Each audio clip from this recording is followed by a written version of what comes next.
Fig and Bloom Flower Club is a delivery that turns stems into centerpieces with a 5-minute tutorial.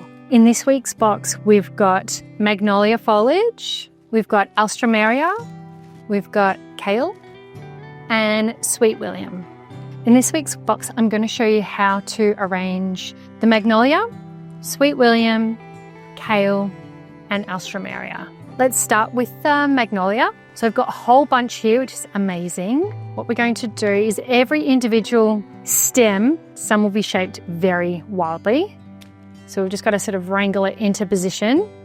See how it kind of flops in the vase? Don't be afraid to cut it down so it's quite short, because then you have more control over where it sits in the vase. Cut off these little dangly bits. And any little bit like that, that's kind of like a headless zombie.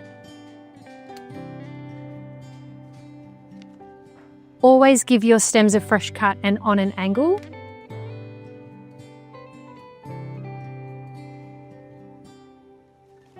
I like the asymmetry of this, so it's got a little bit of height there. And then I've left a little bit of a gap here. So what I want is a front-facing arrangement and with a little bit of asymmetry just to modernize the design. All right, next I'm going to be using the alstroemeria. So let's trim the elastic so we don't break the stems and strip all of the leaves off. Also, fun fact, when a flower is drinking the water, the nutrients go to the leaves first rather than the flowers, which is at the very top. So the more leaves you take off, the more chance the flowers will get those nutrients from the water.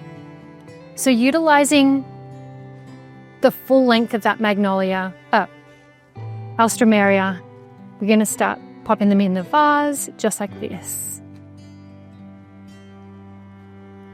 You'll notice that the alstro isn't in bloom.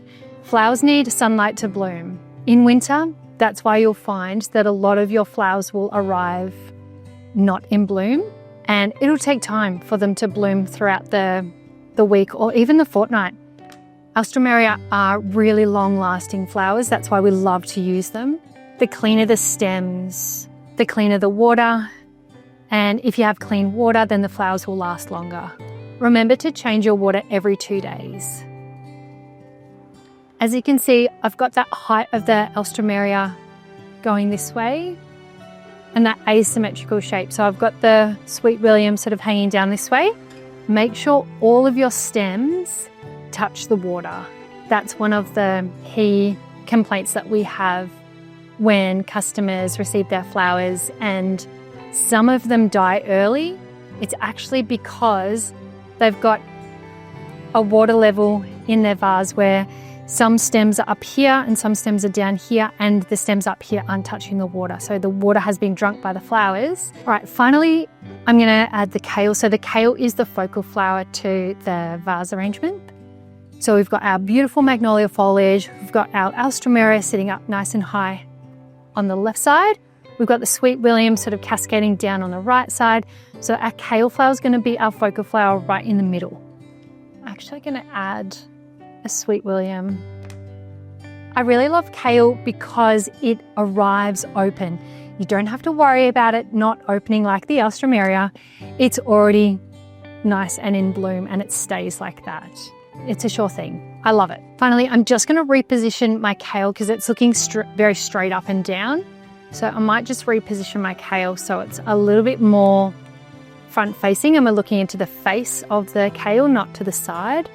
And you can see I'm just kind of threading it through. Take that off.